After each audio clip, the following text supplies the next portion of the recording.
हिंदू धर्म में भगवान विष्णु को त्रिदेवों में स्थान प्राप्त है। गुरुवार के दिन इनकी पूजा का बहुत विशेष महत्व है।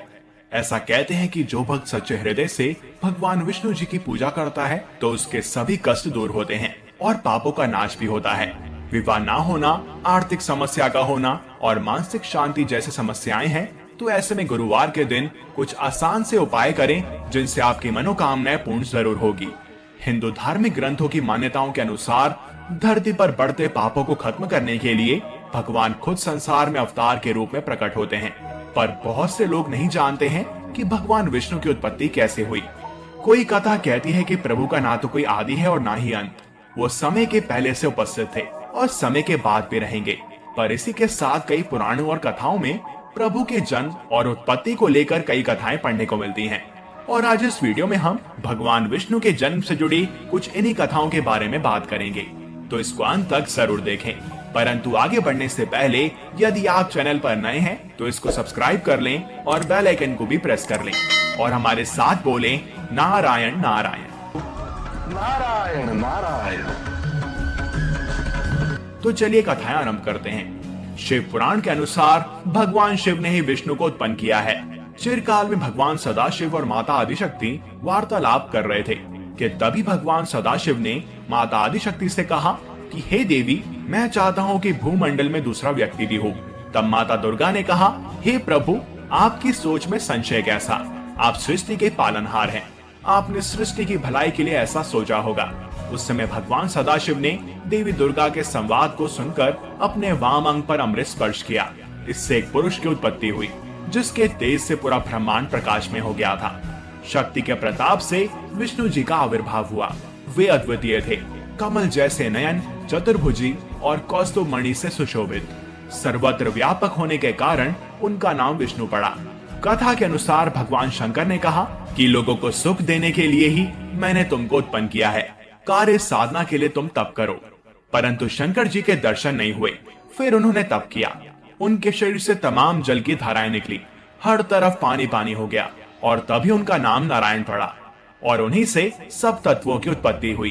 कथा अनुसार सबसे पहले प्रकृति की उत्पत्ति हुई, फिर तीन गुणाएं जो कि हैं सत, रज और तम। उसके बाद शब्द, स्पर्श, रूप, रस और गंध की उत्पत्ति हुई और फिर पंचभूत की उत्पत्ति हुई। अब बात करते हैं विष्णु पुराण की। विष्णु पुराण के अनुसार भगवान विष्णु निराकार परब्रह्म हैं, जिनको वेदों में ईश्वर कहा है। चतुर्भुज विष्णु को सबसे निकटतम मूर्त एवं मूर्त ब्रह्म कहा गया है। भगवान विष्णु को सर्वाधिक भागवत एवं विष्णु पुराण में वर्णन है और सभी पुराणों में भागवत पुराण को सर्वाधिक मान्य माना गया है, जिसके कारण भगवान विष्णु का महत्व अन्य त्रिदेवों की तुलना में अधिक हो जाता है। गीता अध्याय 11 में विश्व स्वरूप विराट स्वरूप के अतिरिक्त चतुर्भुज स्वरूप के दर्शन देना यह सिद्ध करता है कि परमेश्वर का चतुर्भुज स्वरूप सुगम है। ऋग्वेद एवं अन्य वेदों में भी अनेकों सूक्त विष्णु को समर्पित हैं, जिसको विष्णु सूक्त भी कहा गया है। ऋग्वेद में सर्वप्रथम स्वतंत्र रूप से भगवान विष्णु को मंडल 1 से सूक्त 22 में वर्णन आया है, जिसमें भगवान विष्णु के वामन अवतार के 3 पक्ष से 3 लोक मापने का वर्णन है। अन्य ऋग्वेदिक सूक्त में भगवान विष्णु के वर्णन है, जिसमें भगवान विष्णु को इंद्र का मित्र एवं व्रत के वध हेतु इंद्र की सहायता करना वर्णित है, जिससे त्रिदेव में भगवान विष्णु की महत्ता समझ आती है। हिंदू धर्म के आधारभूत ग्रंथों में बहुमान्य पुराण अनुसार विष्णु परमेश्वर के 3 मुख्य रूपों में से एक रूप हैं। पुराणों में त्रिमूर्ति विष्णु को विश्व या फिर जगत का पालनहार कहा गया है। त्रिमूर्ति का अन्य रूप ब्रह्मा और शिव को माना जाता है। ब्रह्मा जी को जहाँ विश्व का सृजन करने वाला माना जाता है, वहीं महादेव को संहारक माना गया है। मूलतः विष्णु और शिव तथा ब्रह्मा भी एक ही हैं। यह मान्यता भी बहुशः स्वीकृत रही है। न्याय को पराश्रय न्याय के विनाश तथा जीव की परिस्थिति के अनुसार उचित मार्ग ग्रहण के निर्देश हेतु विभिन्न रूप में अवतार ग्रहण करने वाले के रूप में भगवान विष्णु मान्य रहे हैं। ऋग्वेद तथा ब्राह्मणों में उपलब्ध संकेतों को पुराणों में पर्याप्त परिवर्तन हुआ, कथात्मक भी, विवरात्मक भी और व्याख्यात्मक भी।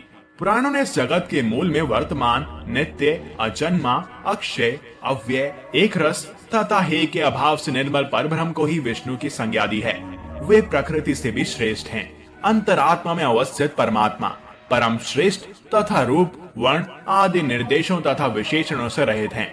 वे जन्म, वृद्धि, परिणाम, क्षय और नाश इन विकारों से रहित हैं। वे सर्वत्र व्याप्त हैं और समस्त विश्व का उन्हीं में वास है। इसलिए विद्वान उन्हें वासुदेव कहते हैं। जिस समय दिन रात, आकाश, पृथ्वी, अंधकार, प्रकाश तथा इनके अतिरिक्त कुछ भी नहीं था, उस समय एकमात्र वही प्रधान पुरुष परम ब्रह्म विद्यमान थे, जो कि इन इंद्रियों और बुद्धि के विषय नहीं हैं। सृष्टि के आरंभ में ब्रह्मा जी को विष्णु जी ने जो मूल ज्ञान स्वरूप चतुश्लोकी भागवत सुनाया था, उसमें भी यही भाव व्यक्त हुआ है। सृष्टि के पूर्व केवल मैं ही था, मेरे अतिरिक्त ना स्थूल था और ना ही सूक्ष्म, ना दोनों का कारण अज्ञान। जहाँ यह सृष्टि नहीं है, वहाँ मैं ही मैं हूँ, और इस सृष्टि के रूप में जो प्रतीत हो रहा है वह भी मैं ही हूँ, और जो कुछ बचा रहेगा वो भी मैं ही हूँ। इन संदर्भों से भगवान विष्णु के सर्वोच्चता तथा सर्वनियंता होने की भावना स्पष्ट परिलक्षित होती है। भगवान विष्णु की सर्वश्रेष्ठता का यह तात्पर्य नहीं है कि शिव या फिर ब्रह्मा आदि उनसे न्यून है। ऊंच नीच का भाव ईश्वर के पास नहीं होता। वो तो लीला में सृष्टि संचालन हेतु सगुण होने के प्राथमिकता मात्र हैं। इसलिए वैष्णव हो या शैव, सभी पुराण तथा महाभारत जैसे श्रेष्ठ ग्रंथ एक स्वर में घोषित करते हैं कि ईश्वर एक ही है। कहा गया है कि भगवान जनार्दन जगत की सृष्टि, स्थिति और संहार के लिए ब्रह्मा, विष्णु और शिव इन तीन संज्ञाओं को धारण करते हैं। अनेकत्र विष्णु तथा शिव के एक ही होने के स्पष्ट कथन उपलब्ध होते हैं। इस वीडियो में बस इतना ही। आपको इनके बारे में यह जानकर कैसा लगा, हमें कमेंट्स में अवश्य बताएं। और अगर आपको ये वीडियो पसंद आई हो तो इसे लाइक करें तथा अन्य भक्तों के साथ शेयर करें। साथ ही चैनल को सब्सक्राइब और बेल आइकन को प्रेस करना ना भूलें।